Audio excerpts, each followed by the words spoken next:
So we're looking today. We're looking today at understanding how to relate with people.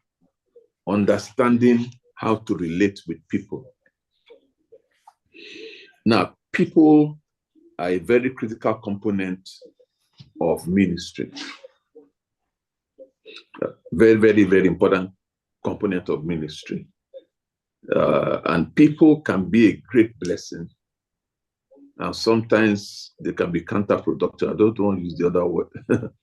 So they can be a blessing and sometimes be counterproductive.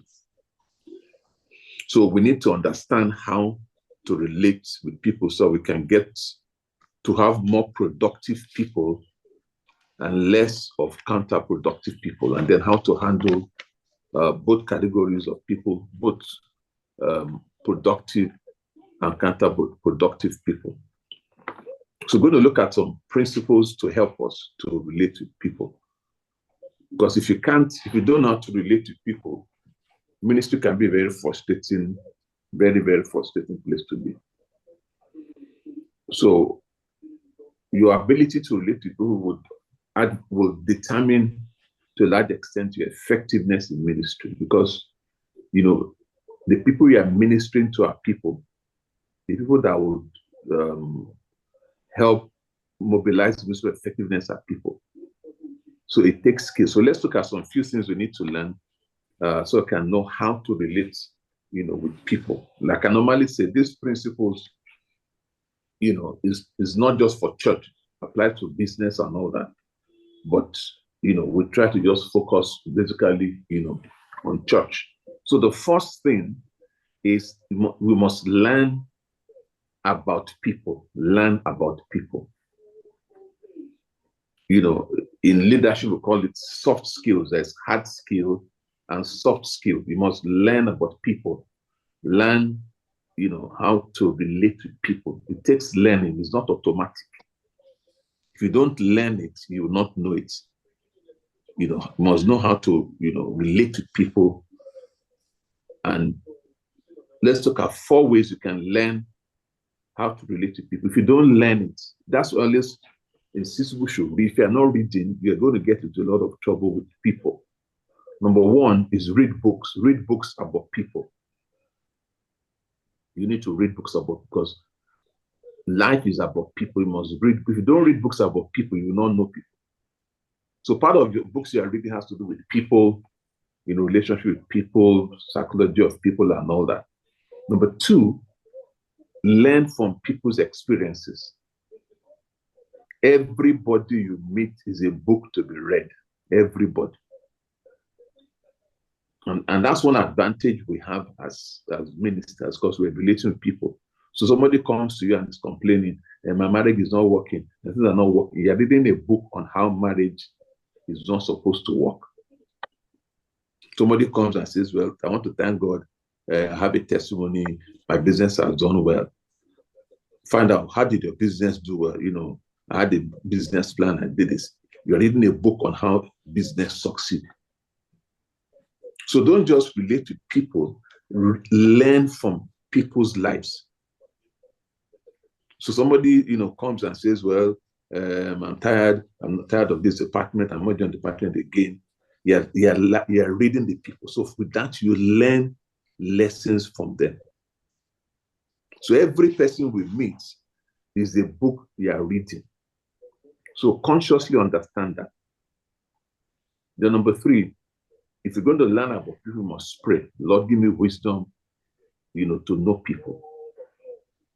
Because human beings are very complex. They're very complex. So you need to acquire knowledge to relate to people. And then, of course, be led by the Spirit. So, and this learning is a lifelong thing. You can't say, I know people, I know that man. No. It's a lifelong experience. So the first thing to understand how to relate with people is to learn about people.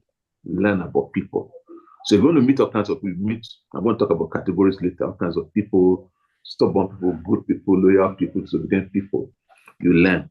Number 2 thing we need to learn to understand to relate with people is to have a right perspective of people. Right perspective. Right perspective. Now, because this is very, very important, right perspective, you must understand you are a minister without the people. You are a minister without somebody speaking British English. And that's pastor, I think somebody needs to be muted. Yeah, I don't. Who is there? Pastor Modi, can you mute your assistant? Okay, thank you. So, have a right perspective of people. You're a minister without the people. What does that mean? God called you. The people did not call you. So you're a minister without the people.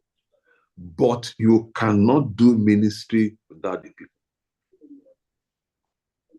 Having a right perspective of people, you are a minister without the people. A doctor is a doctor, whether they are patients or no patients. But a doctor cannot do medicine without having patients. So you're a minister, you're a pastor without the people, but you cannot do ministry without the people. Now that has at least 3 or 4 implications. So the first implication of that is that don't be a slave of the people. Because it's easier as a pastor to become a slave of the people. Because you think they're the one that is making me a pastor. No, nobody is making you a pastor. You're a pastor because God has called you. So it's not people making you a pastor. The patients don't make the doctor. The doctor is a doctor, but he treats patients. The pastor is a pastor. The people did not make him a pastor. So we should not be slaves of God. Actually calls us, we should be born slaves to Christ. So don't be a slave of people. 2, don't be a people pleaser. Trying to just be in people's books, put good books every time. Sometimes you're not going to be good books of people. Then 3, don't be afraid of the people. They can't remove you from being a pastor. It's God that called you to be a pastor. So don't be a people pleaser. Don't be a slave of people. Don't be a people pleaser. Don't be, afraid of the people, but be a God pleaser. It is God who has called you, who you are supposed to please. Very, very, very important. Now, if you look at Galatians 1:10, I read from the New Living Translation, Galatians 1:10, LLT. Paul said, obviously, I'm not trying to win the approval of people, but of God. I'm not trying to win the approval of people, but of God. If pleasing people were my goal, I would not be Christ's servant. Because sometimes you want to just, be in the people's good books, you want to be well spoken of and all that. No, you must have a right perspective, or else you're not able to tell people the truth sometimes. You don't need to say something because you want to please. Sometimes you need to castigate them. Now, that takes me to the 3rd point. Put people in the right place. What I mean by that is you must always honor people. You must always honor people. And that implies, number 1, courtesy. You must be known as a person that has courtesy. The fact that you are the pastor, the leader, does not mean you should not be courteous to people. Sir, ma'am, thank you. Those are words that we should get used to. You can never get wrong with courtesy. Now, when we put people in the right place, we should not, under any circumstance, insult people. You don't insult people. You don't abuse people. But at the same time, you never compromise your standard and excellence. So you can be very, very firm, but you don't have the right to insult people or to abuse them. Very important. But you are firm, stand on your principle, what you want done. Now, most times when there's crisis or something, I'm more concerned about the solution than, defending yourself and all that. I don't have time for defense and all that. The important thing is, what is the solution? How do you avoid it happening again? How do you solve the problem? But when you now say, okay, I'm right, you are wrong, I'm right, you are wrong, there's no time for that. So be firm, don't, abuse or insult people. And then one thing you need to learn, because as you lead people, they're going to push you. You must not lose control. So you don't shout. Under no circumstance must there be any shout. You don't argue.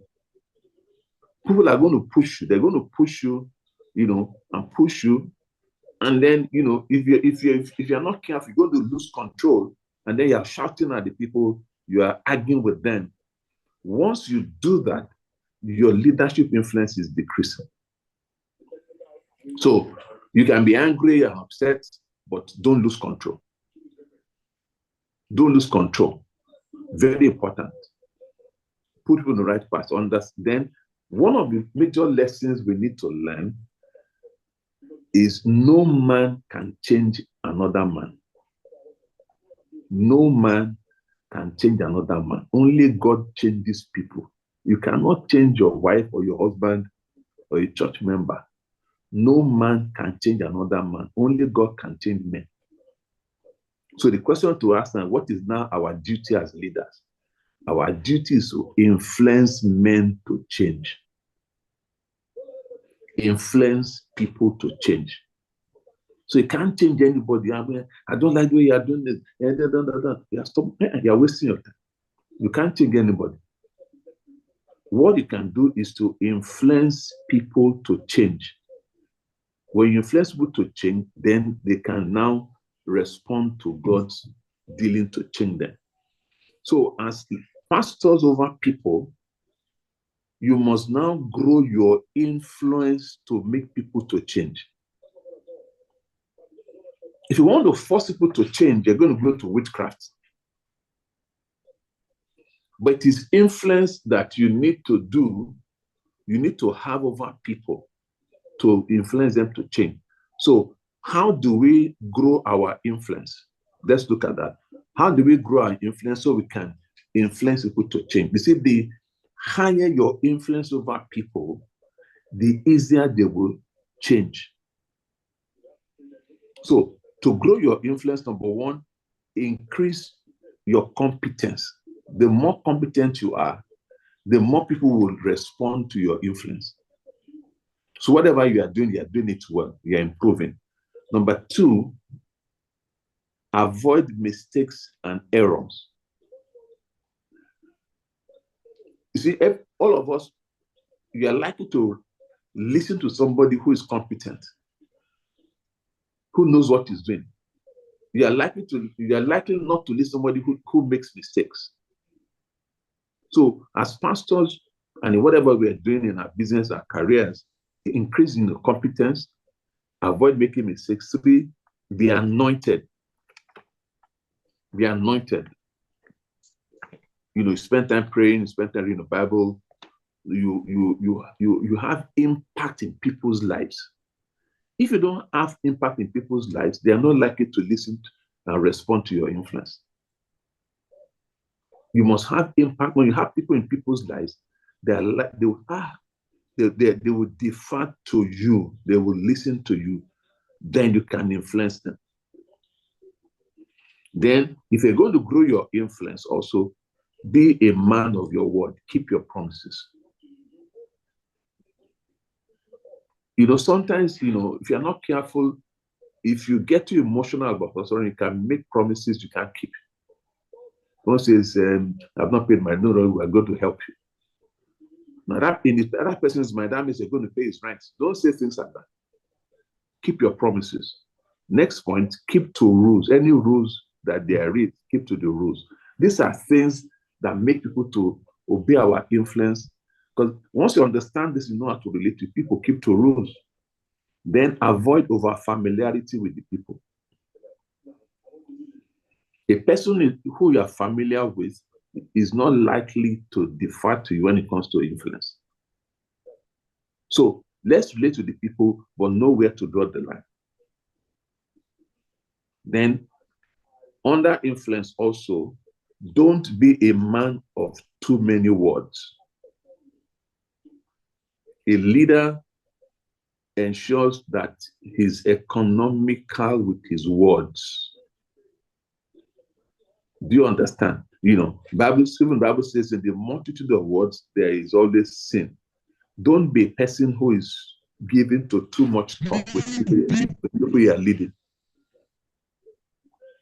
Do you understand? We relate with talk and all that, but don't, every time you are talking. No, it will reduce the quality and the power of the word you speak to the people.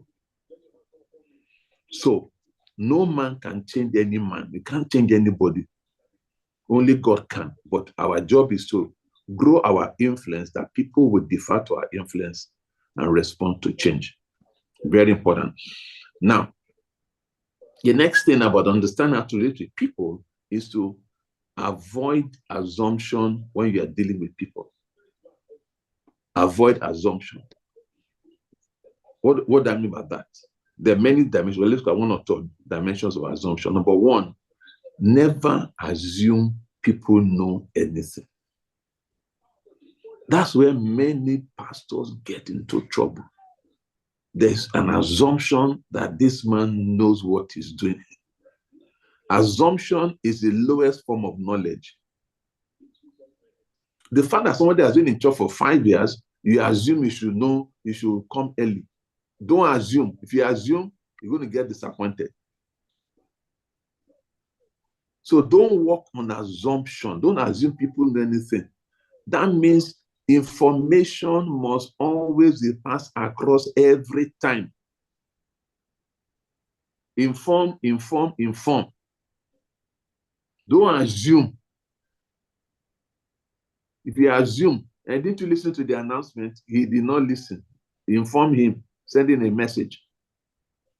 Else you'll be disappointed. Don't you know we have meeting today? We don't have meeting. They'll be arguing with you, and you're going to get angry. You are assuming. So never assume people know. It doesn't cost you anything to repeat your instruction, to repeat directions. One of the biggest problems you're going to have in church is we're relating with adults, but we have to treat them like children sometimes without insulting them. They are adults, but you are treating them as children, but you must not insult them in the process. It's children, you tell them, have you brushed your teeth? Go and brush your teeth. Have you done your homework? I will do it later. Go and do your homework before you watch TV. That's how you treat children. The same thing, church members, they are children of God. But in the process, don't insult them. The uniform tomorrow is red and green. Don't forget to, you tell the person, you call in money. It's like, no, that's how to treat people. Don't assume they know. When you assume they know, you're going to get angry and you're going to fight them. No, don't waste your emotions. So information must always be available to the people we are leading. And everybody reads information in different. Some don't read WhatsApp. They don't have data. Didn't you read it in the WhatsApp group? I didn't check. You now go on to scroll and say, didn't you say I did not see it? Do you want to kill the person? Some is SMS, some is phone call. So never relate to people based on assumption. Now that means give clear instructions.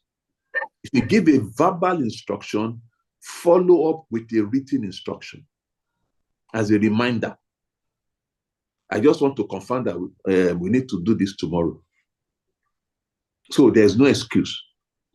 Then teach people, when it comes to, not working on assumption, teach people the principles of relationship. Doesn't mean you have the whole month, but every once in a while, bring it up. When somebody gives you a call and you miss the call the person back. You are teaching them principles of relationship. When somebody sends you a message, acknowledge the message back. Teach people those principles. People become what they hear on the pulpit. And repetition is a rule of learning. Repetition is a rule of learning. You have to repeat and repeat. Don't assume people know anything. You're going to frustrate yourself. Now, the next thing we need to do to understand how to relate to people is categorize the church into different groups. I'm going to explain that in detail. Categorize the church into different groups. Because if you're going to relate to people properly and understand how to relate to people properly, there must be categorization. So let me mention 3 categories that we need to break people into. Now, the first one is, this is the first category. It has about 4 different layers. Is categorize members to the time. This categorization time how you're going to relate to the people. You relate to people based on the categorization. The first one, which is a general one, is you have visitors. Most people enter the church through being a visitor. So how do you relate to them? Of course, your ambience, your environment must be nice. You must have a great welcome. The message must be impactful. So you have visitors. Then, of course, the next level for visitors, we advise as much as possible, contact them within 24 hours of their visit. And then if anybody is going to contact them who is not the pastor, he or she must say, I'm calling on behalf of the pastor. Pastor asked me to call you to thank you for being in church, for attending and all that. Follow them within 24 hours, there must be contact and then follow up. Now, a visitor now becomes an attendee. It's not yet a member, just attending. Then you encourage him to keep attending and find a way of integrating into the system. Now, the other 2 layers of this first categorization are the members. The person attends and becomes a member. As much as possible, within the shortest possible time, let him join the department. You see, if you don't make people needed, they don't feel belonging. If you don't make them needed, they don't feel needed, they don't belong. So that is important. So somebody has attended church for 4 months, he should be in the department. That means you value, that's the communication is you value me, you need me. Now, the next layer after that are the leaders. You want to grow people from visitors to attendees to members to leaders. Leaders need more than the Sunday messages you are giving them, or the Wednesday you are giving them. A leader is now becoming a responsible person. He needs more than they get on Sunday and Wednesday. If you don't do that to the leaders, they will feel discontent. So that's why for leaders, you need to have 2 things or 3 things. Number 1, a training program for your leaders. Actually, in leadership, it is advised you should spend more time with your leaders than your followers. There must be a training program. It doesn't have to be 10 hours training. But your leaders, you must give them more than they hear on Sunday and Wednesday. It's compulsory if you're going to sustain and have an effective ministry. Very important. So, and what I advise is, because most people come to church on Sundays, 15 minutes on Sunday, ask them to follow people should wait behind on Sunday. 15 minutes, share with them some basic things about communication, about psychology, about accountability. 10, 15 minutes. Those have to be that. So you respect their time. So leaders want training. They learn more. So teach them about time management, teach them about spiritual authority, teach them about pulpit, basic things. Simple. 10, 15 minutes is done. And then once you give people training, they need to give them opportunity to express themselves. Of course, under supervision.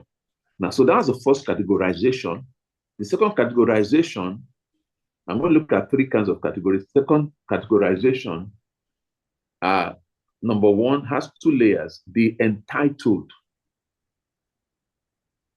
You have members who have an entitlement mentality. What does that mean? They take privilege as a right to be enforced. Entitlement means you take a privilege as a right you have to enforce. You're going to have those members. How do you relate to them? Now, you have to deny them what they desire, or else they will sap and kill the system and the supply. So they feel entitled. Why can't church do this for me? Church did not do this for me. I need this now. They take a privilege as a right to be enforced. Now, for many pastors, they feel obligated to always feed people like that, feed their dysfunction. You can't keep doing that. You will kill the system. So those who have an entitlement mentality, my brother, we're sorry as that now we cannot help you. But I don't have anywhere else to go. Well, why don't you just go and pray and ask God to open a door for you? But most pastors are not bold enough to handle people who have an entitlement mentality. Don't forget, we cannot insult people. We cannot be rude to people. We cannot shout at people.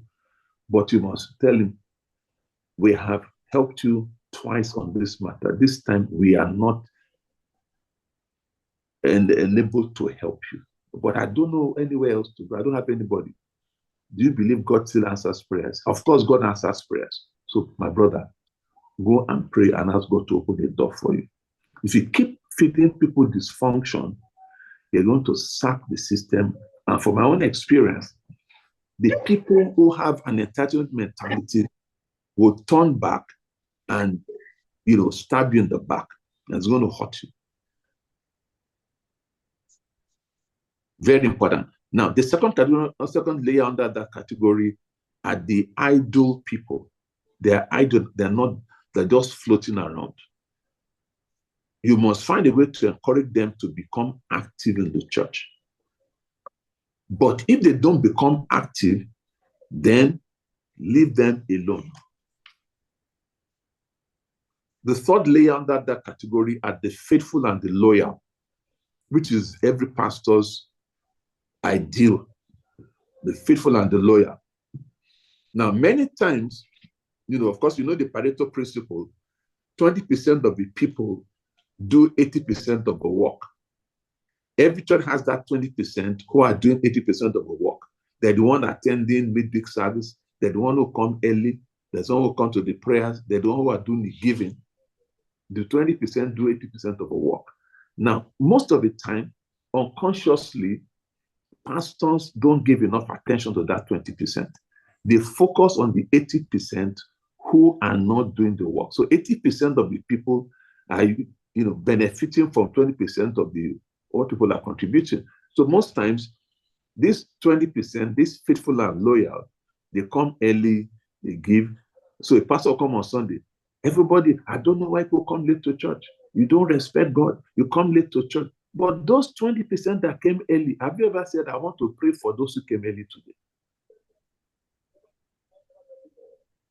So you need to give that 20% attention. Those 20% will never ask the church for anything. They know what the church is going through. They won't ask for money. They don't have transfer. They won't ask. It's the entitled that will keep asking, I don't have money for transfer. I need money. I need money for food.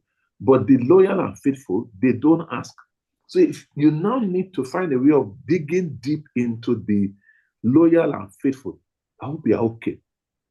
How's your business?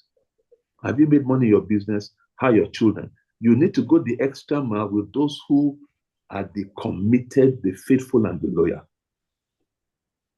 Dig to find out what is happening to them. Now, the third categorization is divide the church into, how do I call this? Into, for want of a better word, into age groups. That's not what but let's just call it age groups. Now, because I'm talking about understanding how to relate to people, let me look at 6 categories of 6 categories here. 1, children. You must relate to the children as a pastor. Know them, play with them, know what they are doing, show interest for them. Children, that's first category. The second category are the teenagers. The teenagers. You must have a relationship with the teenagers. The teenagers in AQ, for example, there was a day, I was talking to 3 of them. And we were just talking and I said, we don't trust you adults. I said, it's true. We don't trust you and that. Because I know I know some of their background. So I allowed them to, we don't trust you and that. No, they were just talking about adults and all that. I said, okay, fine. I said, I've been there before. As at your age, you don't trust adults. You think, they're hypocrites and all that. But I said, as you grow older, you now appreciate what your parents are doing for you. So I told them, okay, fine, what I want you to do, I want you to take a risk and trust me. Take a risk and trust me. They said, okay. And the thing is, one of them came to me later and told me some things that if the parents know what the person told me, they will take a gun and shoot that girl. When she told me, I said, fine, okay, don't worry. Said, are you not going to abuse? I said, no, it's okay. She was shocked. You won't do anything. I said, I won't do anything. Thank you for trusting me, for telling me what you have told me. So, second time, I said, okay, fine, come here. And I gave the person word on. I said, how did you know? And I said, don't worry. But just be careful. So, teenagers, you need to get close to them to be their confidant. And that's where, again, whatever is told you is confidential. Because those teenagers, they are going through things that you will be shocked. They're not telling anybody. They're under pressure from their peers in school and all that. So children, teenagers. Number 3, the youth. And in virtual all our churches, we have a lot of youth. And the youth, they have a lot of energy. If you don't channel that energy to productive things, they will turn the energy to destructive things. So to relate to the youth, of course, you need to, get close to them and structure for each of these groupings. You must structure programs that will harness their potential, help them to channel the energy and resources in the right direction. So the youth. Number 4, the men.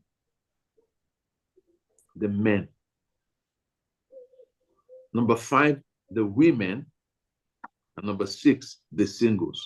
So 6 categories: children, teenagers, youth, men, women, singles. Children, teenagers, youth, men, women, singles. Categorize your church into those 6 segments. And then what you now need to do is to organize programs where you can minister to them, you can train them, you can influence them. What you influence a man will not influence a woman. So the Sunday service, Wednesday services is general influence, but you need specific, specialized influence for different categories. So even if you don't have many, you may just have a few men, you have 5 men, just, after service, just gather. It doesn't have to be a formal meeting. Hey, how you guys? What's happening and all that. Just you know what you are doing. How's the economy affecting your business? You know that they want to talk about money matters to them. In this economy, we must all be saving. It can be difficult to save, but you need to save like this. 10, 15 minutes, you've dropped some influence for them for the week. If you can, now I have the singles meeting I do on Tuesdays when I'm in town, when I just share about marriage, sex, relationships, and all that. That's a program to influence them. I used to have a program for the single men, but I've not had time for that. We talk about all kinds of things, dressing and all that. So categorize the church in these 8 groups. So you are consciously influencing them. They now know how to relate to them. Very, very, very important. So categorization. The final thing I will share today about understand to relate with people is avoid getting to emotional crisis when you are relating with people. Avoid getting into emotional crisis when you're relating. That is one of the easiest way pastors get into trouble, emotional crisis. Let me mention 7 symptoms of emotional crisis. Number 1 is disappointment. Don't get into emotional crisis because you are pastoring people. You are so disappointed. How can this person do this? How can this happen? No. Don't go there. Disappointment is a product of expectation. People will do things. Now, you are not happy that's happened, but don't let it enter you. Emotional crisis. Disappointment. Number 2 is they are frustrated. I don't know what else to do. That's what makes people to shout and to be angry. Frustration. Those are emotional crises you not get involved in. Despair, you have just given up. But these guys, they are no good. Number 4, loss of joy. They are just not happy. They are frustrated, you are not happy. Don't get into emotional crisis. Number 5 is anger. What are you angry for? No. Don't get into emotional crisis of anger. Number 5 is unforgiveness. We might not call it unforgiveness, but you like, oh, no. You write that guy off. Don't write anybody off. Now you can suspend him in your mind. Okay, let him have his space. And then the last one, which is the most dangerous, is bitterness. Bible says, let not the root of bitterness spring up in you, thereby defiling you. Don't get bitter because of people who drive you and push you into a state of bitterness. You are bitter against people. No. Don't get emotional crisis because you're relating with people. Someone does what is wrong, he doesn't listen to you. Fine, that's it. That's how he wants to learn, by experience the hard way. Don't get frustrated. Don't lose your joy. Don't get angry. Don't get, unforgiveness because somebody has disobeyed you. Give him the space and let him go on. And then finally, don't let anybody take you to hell. Don't pastor and go to hell. Because you have unforgiveness and despair and bitterness in you, then you are heading towards hell, doing the work of God. So some people will learn by instruction. You sit them down, you instruct. Some will learn by destruction, the hard way. Let people learn the hard way. When a child wants to begin to walk, he will fall down and all that. What he does is just make sure he doesn't fall inside fire. Or you clear some things on the ground that they can fall into and all that. But you allow the child to walk and to fall. So don't get to any emotional crisis with any church member. Don't get home after church and you can't eat, you can't sleep because one church member did whatever they did. No. Pastoring is a long-term thing. It's not something you do for 4 years or 5 years. So don't let anybody now don't make it to you lose your sleep, you lose your health. No, it's not worth it. So somebody doesn't want to listen to you. That's his own cup of tea. Let him learn the hard way and keep moving on. Okay, so I'll take any questions. Are there any questions on relating with people? I know it's something, that is a big topic, because I don't want to keep this training too long most of the time. Okay, any questions?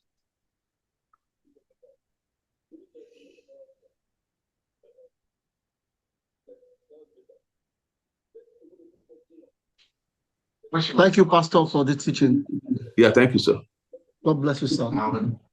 The Bible says we do not have an high priest that cannot be touched with the feelings of infirmities. How can you pastor people and not be moved by maybe what they suffer due to disobedience or stupidity? You are pastoring them with something hope, and you believe the best of God for them, and maybe due to one mistake or the other, they miss out. How will you not be touched because your efforts, your time is already involved. And you see everything going down, everything going south. Okay. Now, thank you for that good question. You see, there has to be a balance. Now, I've told somebody, don't do this, don't do that, don't do that. He disobeys me, get into trouble. I'm going to bail him out. Second time, I tell him he's getting into trouble, I bail him out. The third time, he gets into trouble, I'm not going to bail him out. Because if you don't respect my opinion, the first time, second time, and third time, then learn the lesson the hard way. Do you understand? When the Bible says we have a high priest who is touched with the feelings of our infirmities, he's touched, but his touch makes him to pray for us. His touch does not demobilize. His touch does not discourage. His feeling does not discourage him. He keeps praying. So some people will never learn by instruction, they will learn by experience, and experience is bitter. So don't cage people from learning from experience if that's the choice they have made. Now, a person, can't pay his rent this year, we'll bail him out. We'll not tell him, let's have a plan of how you want to, run your accounts, your finances. It doesn't come, it doesn't show up. Then next year, the house owner will rent, we'll bail him out. He still doesn't bring accounts. The third year, if the bailiffs come and say, okay, if you don't pay within so time, we're going to carry your goods across to church. Then they have to carry his goods out inside the rain. That's just the way life is. So, because if you don't allow people who don't want to learn by instruction to learn by experience, they will not value your influence. They will not value your advice. So it's a tough thing. Let me give you a practical experience. There was a time where I just started church not too long ago. So I told one of the ladies, I said, well, you're going to UI now, make sure you face your job. Don't do this, don't do that. Fine. When I finished, God told me, when did you become her God? I said, I'm sorry. So since that time, there's a limit which I tell people, I'm not your God. God is your God. So don't play God in people's lives. So that lady, the first semester, her results came out, very brilliant girl, but she passed quite well, but she would have gotten better grades if she had listened to me. There are some people I don't give advice to again. I've given advice 7, 8, 9 times. I'll give them advice. Give me this, give me that. They say, Pastor, thank you. I will get back. They've not gotten back. Now I don't give advice again. The Bible says, don't cast your pearls before swine. So if they want to come back for advice, they come back and to be under certain terms and conditions. But you see, there's what they call a pastor's heart. A pastor's heart doesn't want people to get into trouble. But sometimes that pastor's heart is not making people to grow. So that I said, relating to something you have to learn. We have to learn it. It's not automatic. You learn it. Now, it doesn't mean we give up on people, but you must have learned your lesson before we can say, okay, fine, let's help you again. Or else you'll be backing people for the rest of their lives. So that's just the way it is. Usually, maybe not in the UK, but for Nigeria, it has to do with basically the area of finances for people. People are not budgeting, they're not doing things properly. They now run back to church to help them sort out their financial mess. We're going to help you, but let's put some things in place. For example, in the headquarters now, I don't borrow anybody any money again, no matter the circumstance. And I can borrow it from my own pocket if I have the cash. But as a church, because people don't pay church money back, will I not go to police station and say, I want to report this person? So now, no matter the need, church will not borrow anybody any money. No matter the need. Because people have abused it. So that's why you need to learn some of that. As I said, understanding between people is a learning. You have to keep learning and keep learning and keep learning and keep learning. So now you see again, when you're a pastor, you see ahead. You see ahead that the way this person is going to get into trouble, but they don't see it. You have warned them first time, second, third time. They don't listen. Let them get into the trouble. But the problem there again is get to trouble. You have to also be the one that will solve the problem for them. But when they come to solve the problem that time, now they are ready to listen. So that's the way it is. Thank you, sir. Okay. Thanks so much, sir. I have another question, sir. Yes, please go ahead. In 2 Timothy chapter 4, verse 14. Yes. Paul says, I'm reading from the Amplified version. Yeah. He said, Alexander the coppersmith Yes. did me great harm. Yes. But that's not of my concern. That's not the concern of mine. The Lord will repay him according to his action. Yes. Is it wrong for a pastor to commit church member to God's hand like that? Is it God's hand that committed him? There was Yes, now. There was a place where he said that I handed him over to Satan. Satan. I handed him over to Satan. Can a pastor hand church member to Satan? Just No, don't hand anybody to Satan. No, that's why we need to study the life of Paul. Paul was a very practical person because he showed him purpose so much. There's a place in the Bible that says, the more I love you, the more you hate me. In Corinthians, the more I love you, the more you hate me. So, but let's not hand anybody to Satan yet. I don't think any of us still has any member that is that Alexander the coppersmith. Do you understand? So let's keep patching them up until they get. But that shows you the extent to which people can drive leaders into. Do you understand? So if you hand him over to Satan, you must also take him back from Satan later. Because Paul eventually said, you're forgiving the guy and all that stuff. But don't hand anybody to Satan for now.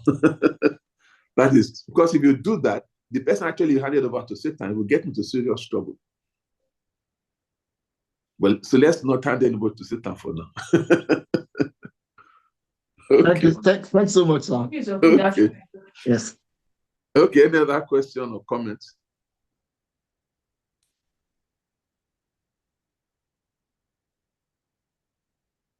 So don't be hurt, and then one thing I didn't mention is sometimes people hurt, you just go and tell God. There was a time, I was very angry and I was talking to God. That these people, is when they need things, they come to me, and all that. And God told me, that's what they do to me, so why are you complaining? People come to me only when they need things. So why are you not complaining? I said, okay, since that I don't complain about people taking advantage of me.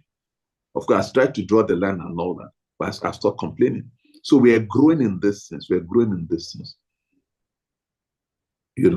So, but the important thing is, don't let anybody hurt you, steal your joy, make you unhappy, make you bitter. Say, I'll never help anybody again. No, don't insult people. It is a growth process. It's difficult, but we need to understand this. Okay? Any other question or comment or anything?